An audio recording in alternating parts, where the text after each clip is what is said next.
Hello प्यारे बच्चों। तो लास्ट क्लास तक हमने आपके लिए एक्सरसाइज 6.3 को कंप्लीट कर दिया था। आज की इस क्लास में हम डिस्कस करेंगे एक बहुत ही important theorem, area of two similar triangles के बारे में। तो without wasting any time let's learn something.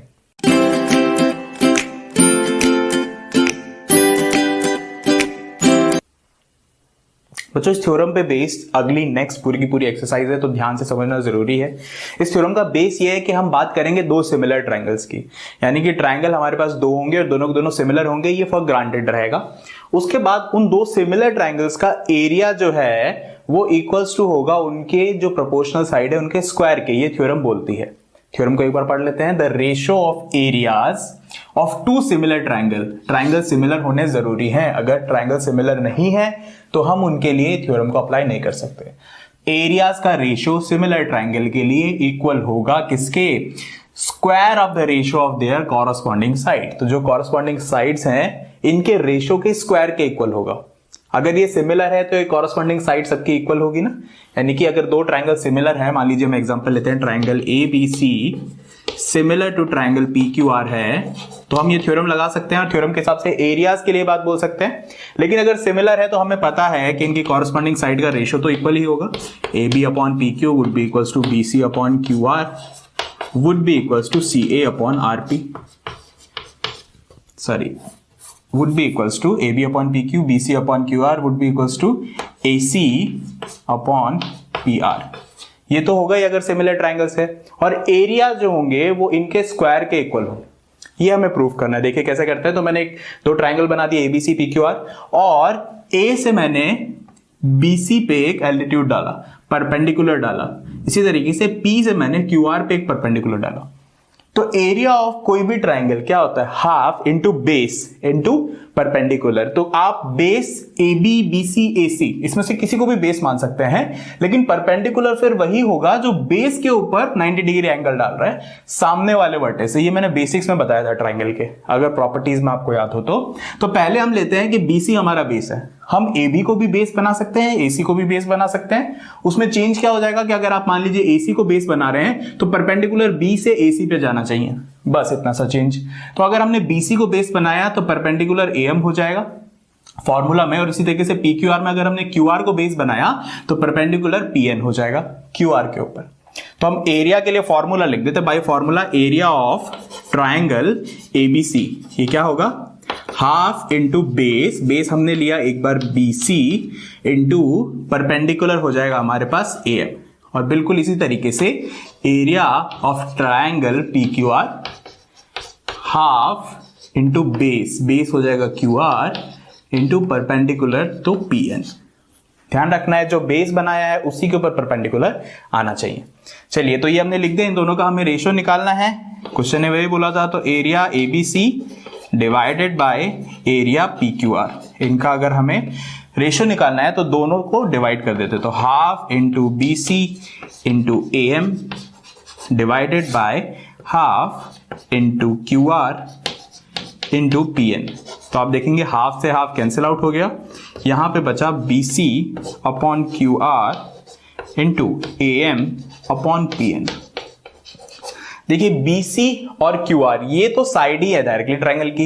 AM और PN से हमें थोड़ा सा ऑब्जेक्शन है क्योंकि AM और PN साइड नहीं है परपेंडिकुलर। तो हम ट्राई करते हैं कि AM और PN को किसी तरीके से हम निकाल पाए, अलग से निकाल पाए। तो देखिए BCQR जो है, BCQR यहां से ABPQ के इक्वल, इसे इक्वेशन नंबर 1 नाम देते हैं।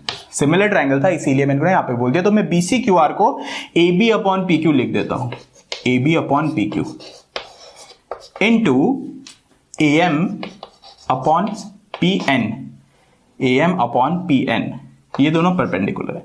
तो AM और PN को मैं अगर AB अपॉन PQ प्रूफ कर पाया तो दोनों को मल्टीप्लाई हो जाएगा और AB अपॉन PQ का होल स्क्वायर बन जाएगा। ये कैसे करना है मुझे देखिए, ABC और PQR ये तो सिमिलर है, ये तो हमें थ्योरम ने डायरेक्टली बोल दिया था, गिवन कंडीशन है। अगर ये नहीं है तो आगे बात ही नहीं करेंगे एरियाज की। हम क्या करते हैं, ट्रायंगल ABM और ट्रायंगल PQN की बात कर लेते हैं। In triangle ABM and triangle PQN इनकी बात कर लेते हैं। आप देखेंगे कि एंगल M जो है वो एंगल N के इक्वल है क्योंकि 90 डिग्री है। एंगल B जो है वो एंगल Q के इक्वल है। ऐसा क्यों? एंगल बी एंगल क्यू के इक्वल है। ऐसा क्यों? क्योंकि हमें पहले से ही दे रखा है कि एबीसी सिमिलर है पीक्यूआर के। एबीसी पीक्यूआर के सिमिलर है तो एंगल ए बी के इक्वल है, एंगल सी एंगल आर के इक्वल है, और जो हमें चाहिए वो एंगल बी भी एंगल क्यू के इक्वल है, क्योंकि गिवन है, सिमिलर ट्रायंगल है इसीलिए गिवन है।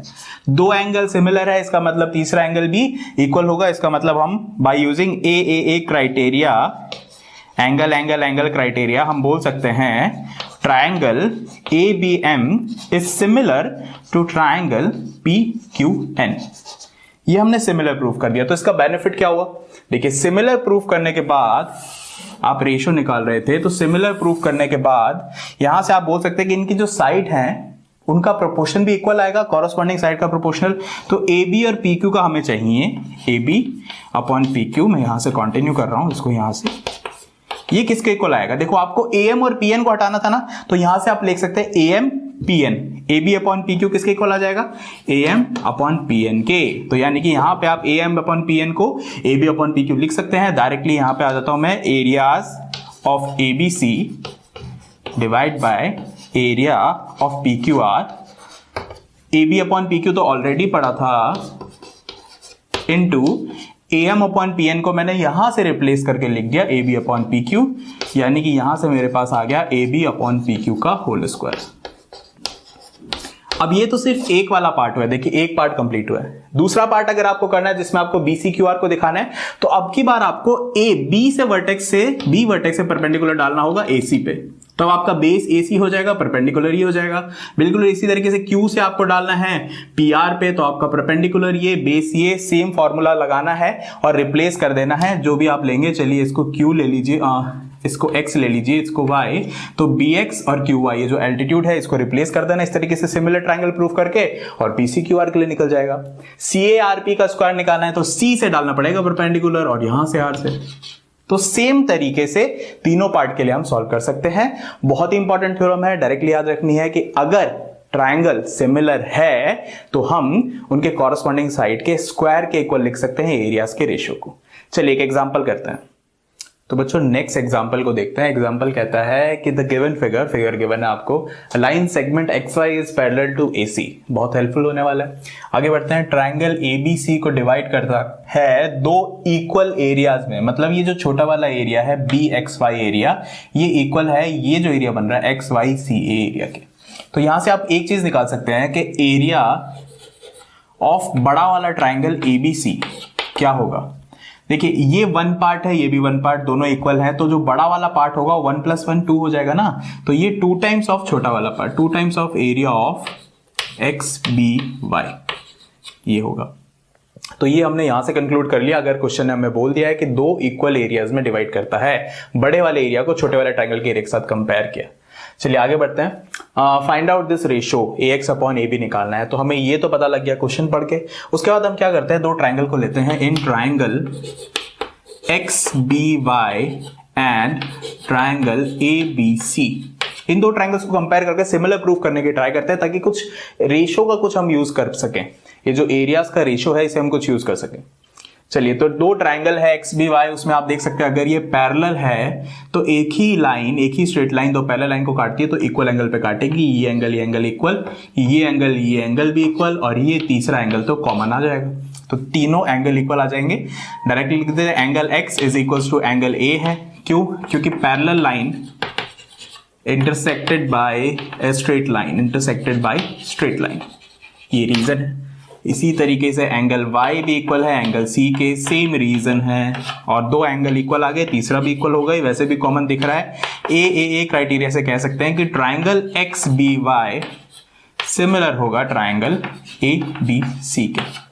अगर ये दोनों सिमिलर है तो इसके कॉरस्पॉन्डिंग साइड्स का रेशियो भी तो इक्वल होगा। कॉरस्पॉन्डिंग साइड का रेशियो भी इक्वल कर देते हैं। XB upon AB, this would be equals to XY upon AC is equals to BY upon BC।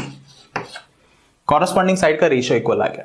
इसके अलावा हमने अभी अभी एक थ्योरम पढ़ी है कि अगर दो ट्रायंगल सिमिलर है तो उनके एरियाज जो होंगे, एरियाज का रेशियो जो होगा वो उनके कॉरस्पॉन्डिंग साइड के रेशियो के स्क्वायर के इक्वल होगा।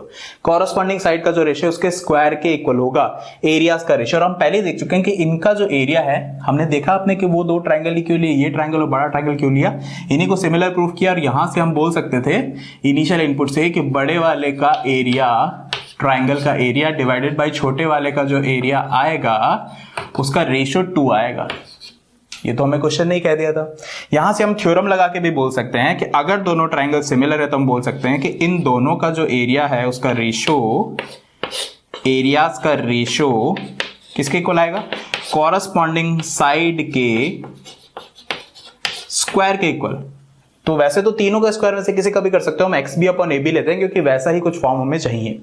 इसके स्क्वायर के इक्वल आएगा और रेशियो की जो वैल्यू है वो 2 हमें पहले से ही पता थी। एम्प्लाइज अगर यहां से स्क्वायर हटाते हैं तो यहां पे अंडर रूट आ जाएगा X B upon A B. अच्छा चलिए, हमने A B C upon X B Y करा है तो यहां पे A B upon X B आएगा। कॉरस्पॉन्डिंग साइड्स लेनी ना, अगर ऊपर हमने ट्राइंगल एबीसी लिया है तो यहाँ पे ऊपर ए बी आएगा, एक्स बी वाई नीचे लिया है तो एक्स बी नीचे आएगा, तो ये उल्टा बनेगा A B upon X B. जो रेशियो आएगा ये हमारे पास आ जाएगा √2, A B upon X B हमारे पास √2 आ जाएगा। उसके बाद हमें क्या करना है, A B upon X B हमारे पास 2 आ गया, तो अब हमें क्या करना है, देखिए ए बी को हमें नीचे लेके आना है, इंप्लाइज ए बी को नीचे लेके आएंगे तो X B upon A B ये आ जाएगा आपके पास 1 अपॉन √2। दोनों साइड हमने रिवर्स कर दिया, अगर इस साइड को करा है तो इस साइड को भी रिवर्स कर दिया। यहां से हम ए एक्स बनाना चाहते हैं ऊपर। देखिए ए एक्स जो है वो कैसे बन सकता है, अगर ए बी में से एक्स बी को माइनस कर दे, ए बी में से एक्स बी को माइनस कर दे तब हमारे पास ए एक्स बन सकता है। तो हम वही करते हैं, इस वाले टर्म को लेफ्ट हैंड साइड में क्या करते हैं, 1 माइनस दिस टर्म कर देते हैं, 1 minus X B upon A B, ताकि एलसीएम लेने के बाद हमारे पास न्यूमरेटर में बन जाए A B minus X B, तो वो हमारे पास ए एक्स आ जाएगा और डिनोमिनेटर में ए बी बना रहेगा, तो ये रेशियो हमारा बन जाएगा। जो चीज हमने लेफ्ट हैंड साइड के साथ करी है वही राइट हैंड साइड के साथ करना है, मतलब 1 में से राइट हैंड साइड को सब्ट्रैक्ट कर देना है। तो यहां से आप देखेंगे लेफ्ट हैंड साइड में आपका ए बी डिनोमिनेटर में बनेगा और ऊपर आएगा A B minus X B, उसको डायरेक्टली मैं ए एक्स लिख दे रहा हूं, A X upon A B is equals to, right hand side में देखिए √2 एलसीएम में और ऊपर बन जाएगा 1 से मल्टीप्लाई होकर √2 माइनस 1। अगर आप इसे रैशनलाइज करना चाहें तो वो भी कर सकते हैं, इंटू √2 देखिए √2 से मल्टीप्लाई होकर 2 माइनस √2 डिवाइडेड बाई √2 इंटू √2 ये आपका आंसर रैशनलाइज करके। इसी तरीके से हमने समझ लिया कि जो थ्योरम है उसको यूज किस तरीके से करना है, और भी क्वेश्चन करेंगे हम एक्सरसाइज में अगली क्लास में। Until then the class 24 learn and score.